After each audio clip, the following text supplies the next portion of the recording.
Today we are talking about keys. So, as per usual, we're starting with a major scale. Start with the C major scale.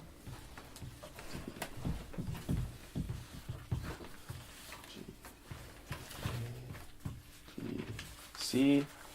All the white keys, and in scale degrees, we've got 1, 2, 3, 4, 5, 6, 7, and 8. Let's contrast this with C minor, which is going to be C, D, E, flat, F, G, A flat, B flat, and C.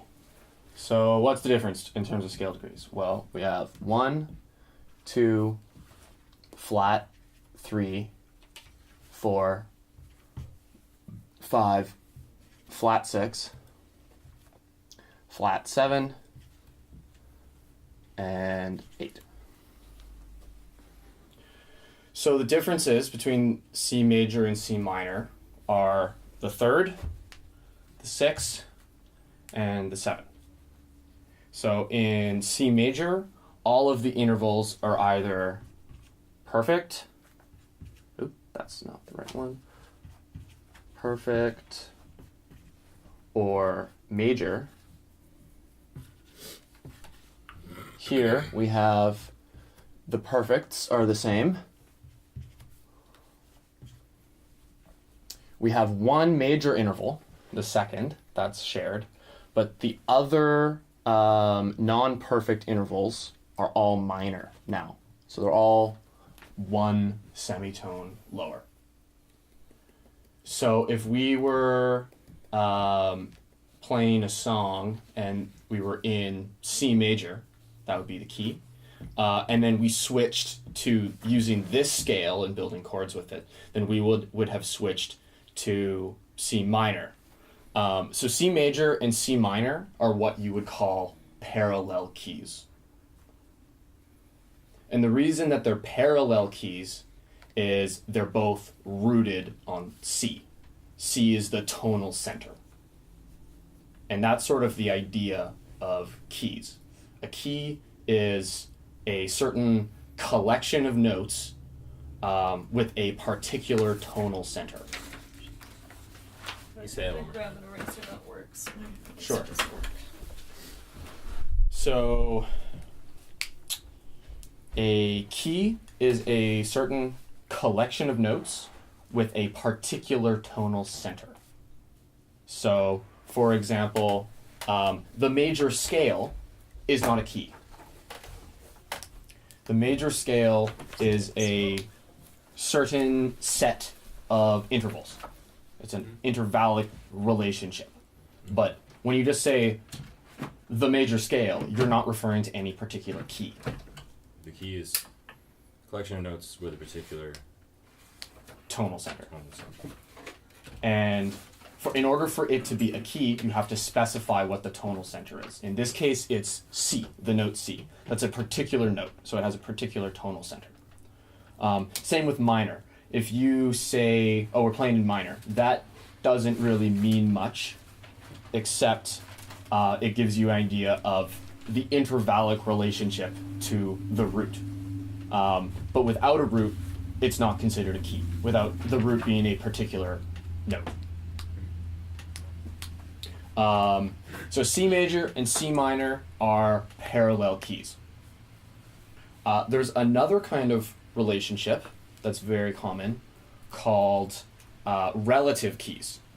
And a relative key is a second collection of notes with a different tonal center where all of the notes are shared between the two keys. And so an easy example here would be A minor. So A, B, C, D, E, F, G, A. So this is just like C major. It is all of the same notes, but having a different tonal center. So in A minor, the tonal center is A. Can you just say the definition of the relative key again? A second collection of notes with. So it's I should say it more specifically. It's a different tonal center, where all of the notes in that key are shared with some other key.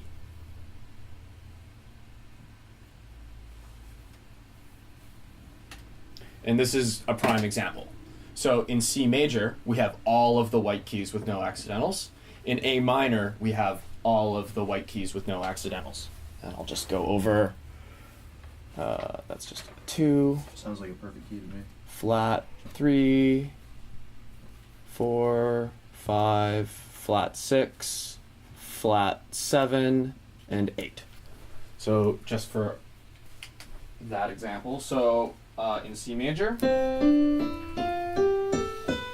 all the white keys from C to C. In A minor, all the white keys from A to A. So it's the same collection of notes, but what makes it a key is the tonal center. So if we have like a chord progression in C major,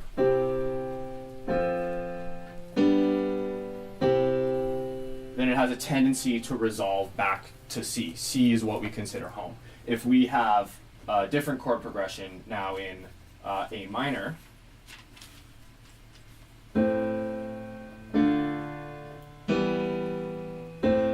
we have a tendency to resolve back to A, because A is our tonal center. That's what we consider home. That's the same notes. It's composed of the same notes. Right. Yeah, I was using different chords. So in the first example, I'm going C, F, G, C. And in the second example, I'm going C, D, E, A. Sorry, I said C at the beginning and I meant A. Yeah. A, D, E, A. So in both examples, I'm just going 1, 4, 5, 1, 1, 4, 5, 1. And depending on the context, you can infer what that tonal center is. All right, cool. So now we're going to jump into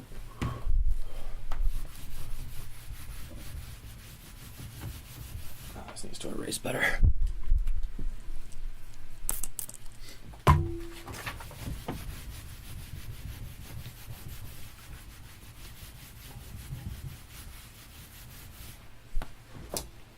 So let's look at other related keys. So let's go back to the C major example. C, D, E, F, G, A, B, C. Again, we got 1, 2, 3, 4, 5, 6, 7, and 8. So let's take this collection of notes and start on a different pitch. Let's start on G. So G, A, B, C, D, E, F, and G. And let's figure out the scale degrees. So we got 1, 2, 3, 4, 5, 6, flat 7, 8. So the only difference when we take this collection of notes and try to build a scale on it between starting on C and starting on G is that when we start on G, we have a flat 7 instead of a regular major 7. So in order to make this scale a major scale, we have to raise that 7th degree if we wanted to figure out what G major would be, right? So in order to make this a regular 7, this has to be an F sharp. Why is that a flat 7? From G to F is a minor 7. Crap, I Look at your keyboard.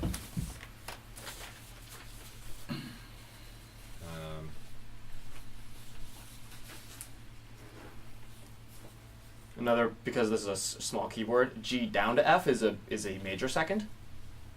Okay. So right. so you know the inversion would be a minor seventh. Okay. And we're using in this convention, a regular 7 is a major 7. That's our default state because we're using the major scale as our measuring stick. Right. So normally a major 7, like G to B, for example, you invert that, that's a minor second. But in this case, we have a major second. So you have to raise it in order for this to be a major 7. Okay. So C major and G major are very similar in terms of the collection of notes that they're using. There's only one note that's different between the two keys. So you would say that these are related keys because they have a lot of shared notes. So it would be fairly easy to go from playing something in C major to playing it in G major because you only have to change one note in the scale to transition to this new key. But it's still not a true relative key because it's not all the same notes, right? It's not a relative key because it's not all the same notes. So it's a related. It's a related key. It's a closely related key because there's only one note that's different. Mhm. Let's take a look at another example. So let's do the same thing, building a scale on F. So F, G, A, B, C, D, E, and F. Okay, so let's take a look at what we got. So 1, F to G is a major second, that's 2. F to A, major third. F to B is not a perfect fifth. F to B is an augmented, fourth. It's an augmented fourth. So you would call this sharp 4. F to C, that's a fifth. F to D is a sixth. F to E is a seventh. F to F is an eighth. Right? So now the only difference between F and C is this sharp 4. So this is not a major scale, right? Because we have a sharp 4 instead of a perfect 4. So in order to make F major, we have to lower this note. So now if we make this a B flat, this is a regular 4. So F major is another closely related key to C major because we only have to change one note in order to make it a major scale rooted on F. How many notes have to change before it's not a related key?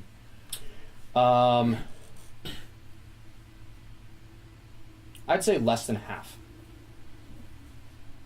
If you have to change more than half the notes, then they sort of stop being closely related. So if you left the B Sharp or natural. Natural, then would it be, what would it be? This would become a mode, and this would be the Lydian mode. And we'll talk about modes another time because that's a whole other big topic. Right. We're just gonna basically stick to major and minor for today and talk about how they relate to each other. Okay, so now I'm going to jump into something else briefly, and then we're going to continue with this line of thinking.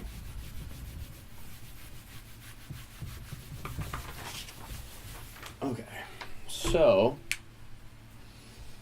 we have C. So we're going to talk about how we name parts of the scale. So C is what you call the tonic. If we're in the key of C, C major in this case, that's what you call the tonic. So that's scale degree 1.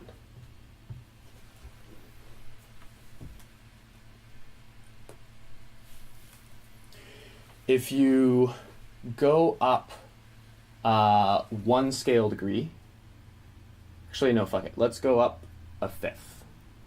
C to G, that is now our scale degree 5. We call this the dominant.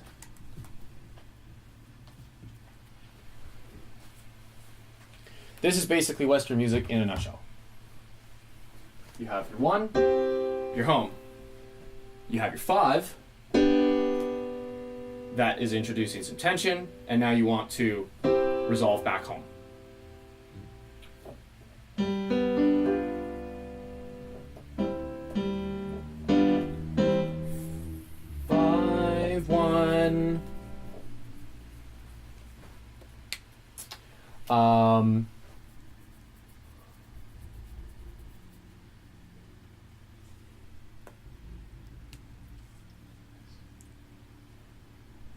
I'm just trying to think where to go next from here. So in between the tonic and the dominant, we have E. That is the 3rd scale degree. It is in between the tonic and the dominant. We call it the mediant.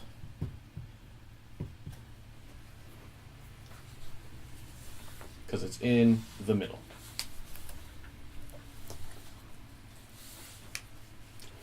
Above the tonic, we have scale degree 2. In this case, that is a D. And we call this the super tonic.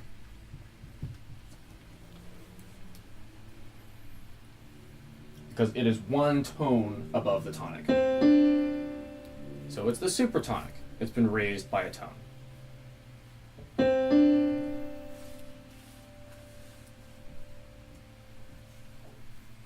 Okay, in order to get the other scale degrees, we think about these relationships going down. So if you were to go down a 5th from the tonic, you have an F. This is scale degree 4. When we're going down, we put sub. We prefix this relationship with sub. So this is what you would call sub-dominant.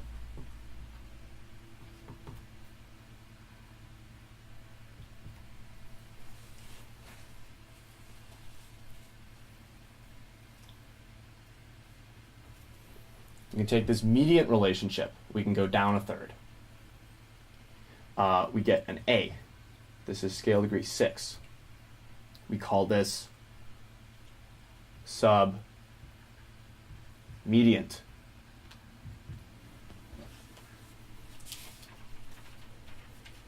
Lastly, if we go down 1 scale degree, we get scale degree 7. This is a little bit special because in the major scale, that is such an important note because it always wants to resolve back home.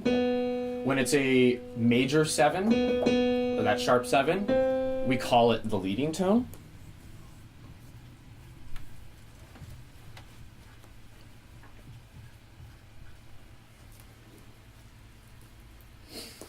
If it was not a regular 7, but a flat 7, we would actually just call it the subtonic.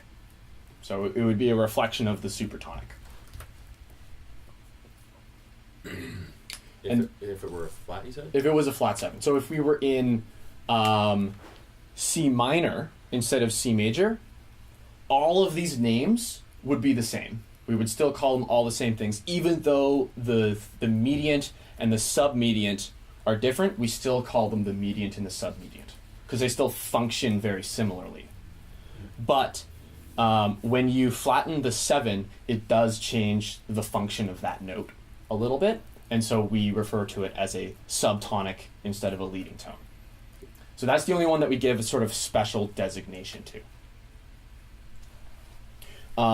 So this terminology is useful for comparing different scales, and it's also going to come up when we talk about chords and chord motion, because the function of chords are related to these names, and that will become clear in a future lesson. But I just want to introduce them now within the context of a scale or within a key. Okay, cool. That 7 would be a B. It would be a B. Oh yeah, I didn't actually write it. That's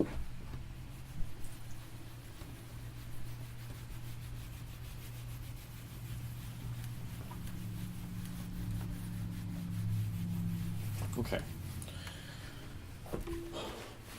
So, next big idea.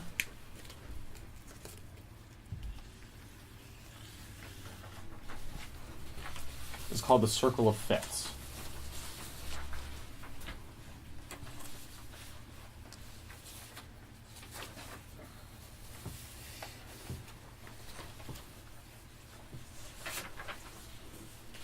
So the basic idea is you want to start at C at the top, and then we're going to go up. We're going to leap up in fifths. I'm just going to use this as a reference so I don't have to do it all manually. So C, moving up a fifth, we have G. Moving up another fifth, we have D. Moving up another fifth, we get A. Up another fifth, we get E. Another fifth, we have B. Also C flat. We get another, after another fifth, we have F sharp or G flat. Up another fifth, we get D flat or C sharp. Up another fifth, we get A flat, another fifth, E flat, B flat, and F. If we go up one more fifth from F, we're back home, we're back at C. So as you can see from, as you can see from the handout, when we move in this direction, we're moving away relative to C, we're moving up in fifths. If we move in this direction, we're moving down in fifths. So just as we went over how G major and F major look compared to C, we only have to change one note at a time in order to get the new major scale. So this is basically a roadmap of how closely related two major scales are. So we can quickly see, so actually I'll just do, if we're going this way, we got sharps. If we go this way, we get flats. So here we have 0 accidentals, and then we have 1, 2, 3, 4, 5, 6. Same on this side, 1, 2, 3, 4, 5, and 6 again. So these ones down here, because they have two possible tonal centers, if you're in D flat, then you have 5 flats. If you're in C sharp, you actually have 7 sharps. So usually these top letters are the ones that we would normally refer to these keys just because they're a little bit easier. With G flat G flat or F sharp, you have 6 accidentals either way. So there might be there might be another reason to pick one over the other. But generally, you would pick D flat before C sharp and B before C flat. Just because you have 2 fewer accidentals to worry about. Why does this have seven sharps and 7 flats on the D? That's what I was just referring to. Yeah. So D flat, for example, because we're moving in the flat direction. It can either have 5 flats, or if you were following the sharps all the way, you would get 4, 5, 6, 7 sharps. 7 sharps. Yeah. Okay. But conventionally, it's much easier to read a key with 5 flats than 7 sharps. Yeah. Some of these, so think about it. If you're in the key of C sharp, many of the normal intervals are already going to be sharp. Okay. If you just think about them absolutely. It's like on the keyboard. If you then had to raise one of those already sharp notes, then it would become a double sharp, which is awkward to work with. So you don't see this very rarely. Yeah. Yeah, unless you want your musicians to feel pain, then you generally don't write in those keys as a composer. And this is just like a matter of spelling. This is a matter of spelling. That's right. It's just like whatever's easier to look at as a musician. Exactly. Yeah. Okay. But this is But it's essentially, essentially the same note. yeah, It's just it's the same. Like these two keys are anharmonic. right. They're gonna sound exactly the same. It's just a matter of whether you want to use flats or sharps and how many. Right. If you were going in the sharp direction, would you use sharp or would you just be like You would use B flat? you would use sharps up to a point. Like right around here is when, like if whichever direction you're going, you kind of have the choice. Okay. Like F sharp or G flat, they're probably going to be as similarly painful. Technically, you could use a C sharp with 7 sharps, You could, but You like, could, but practically, it's not very useful. It's Okay. it's more confusing than anything. Okay. And you never ever see more than that, because then you have sharps on sharps, then you have like double and like triple sharps, and that's just stupid. You just use regular names. Sure. Don't be an asshole. So very quickly we can assess how closely related two keys are. So we know that C to G and C to F are very similar because they're only one accidental away. We know that from C to D and C to B flat are equally distant, right? So if we have this as a starting place, we know that we're going to have a symmetrical relationship on each side with regards to how distant or how closely related two keys are. So the most distant you can get is the opposite side of the circle. So F sharp or G flat are the least related key possible to C major. And that goes in any direction. If you have A, E flat is the furthest key away. And that's It shares the least amount of notes That's because the accidentals are because of the very accidentals. different. Exactly. So from C to F sharp, you have 6 notes are different. There's only 7 notes in a key. Wait, say that again. There's only 7 notes in a key, right? Right, but which ones? What was the first thing you pointed C at? to F sharp. Oh, from C to F sharp. But yeah, from C to exactly, from C to F sharp.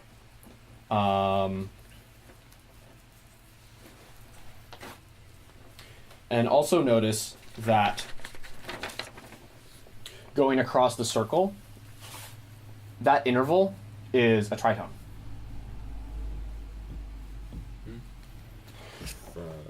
From C to F sharp, that's a augmented fourth. From C to G flat is a diminished fifth. So we can also use the circle of fifths to look at intervallic relationships. This is going to be really useful when we start to talk about different scales and scale or chord like color in terms of brightness and darkness. So this will come up multiple times. So inside the circle, we also have our minor keys. So A minor, E minor, that's a shitty B, B minor, F sharp minor, C sharp, D sharp, oh, shit, I skipped one.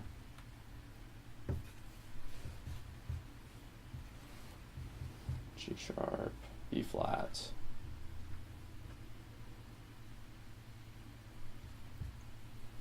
C, G, and D. So this is useful because, as we looked at before, C and A are relative keys because they use all of the same notes. They're made up of the same collection of absolute notes, right? So that goes with any of these. So we know that A flat is the same group of notes as F. A flat major is the same collection of notes as F minor. And you can even see in this handout where there's colors, you can see the distance. You can see that it's the same order of notes. The major and minor circles have just been offset. So, for example, to go from C major to C minor means we've flattened 3 scale degrees. So this doesn't come up as much in for guitarists because we tend to think in terms of frets, not so much in terms of keys. This is very useful when you're talking to musicians that play different instruments, Yeah. because they do not think in frets, they think in keys. Hmm. So this is a communication tool from our perspective. Because you can't go to a flautist and be like, oh yeah, I'm playing 0, 4, and 7. It's like, well, what the fuck do you want me to do with that?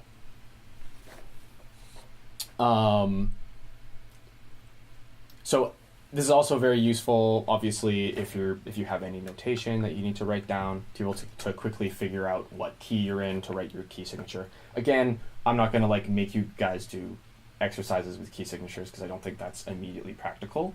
But I do think it's important to have exposure to this idea. And this general idea of the circle of fifths will come up in future lessons. Okay, so we're just going to do some examples of these related keys.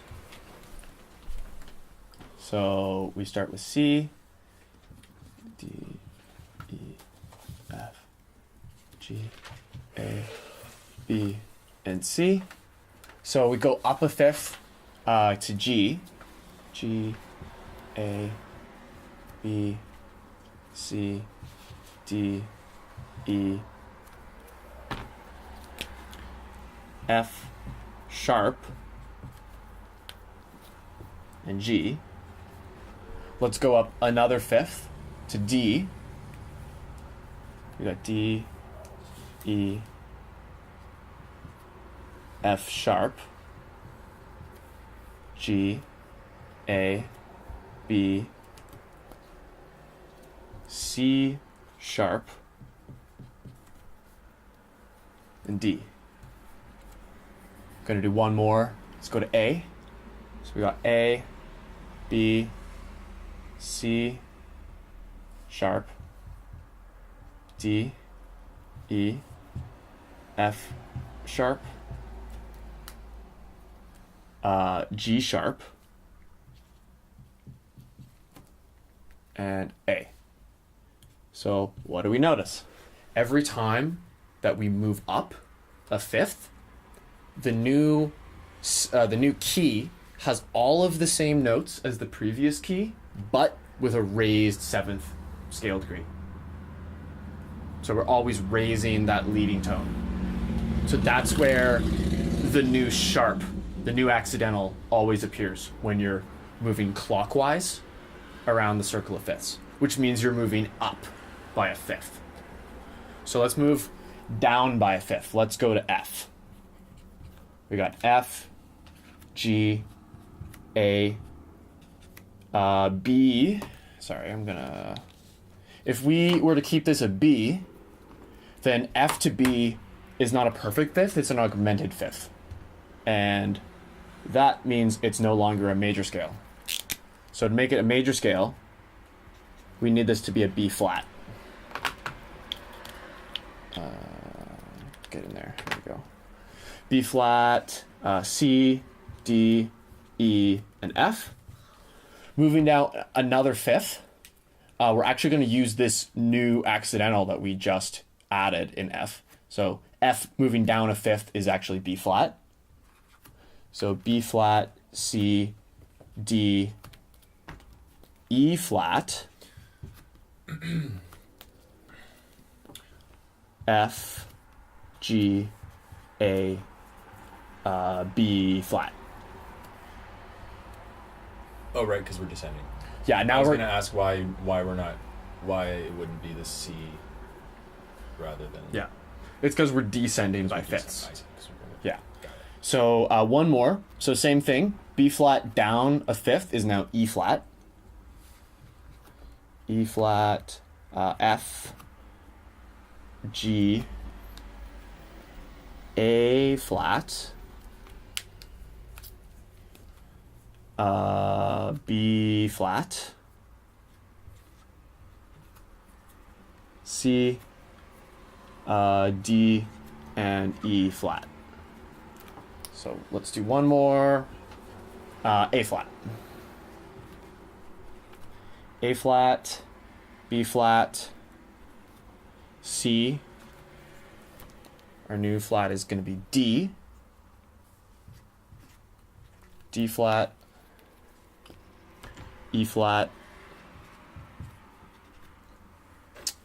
F, G, and A flat. So we're moving down by fifths. The new key has all of the same notes as the previous key with a lowered fourth degree. So when you move up in fifths, you raise the seventh degree. When you move down in fifths, you lower the fourth degree.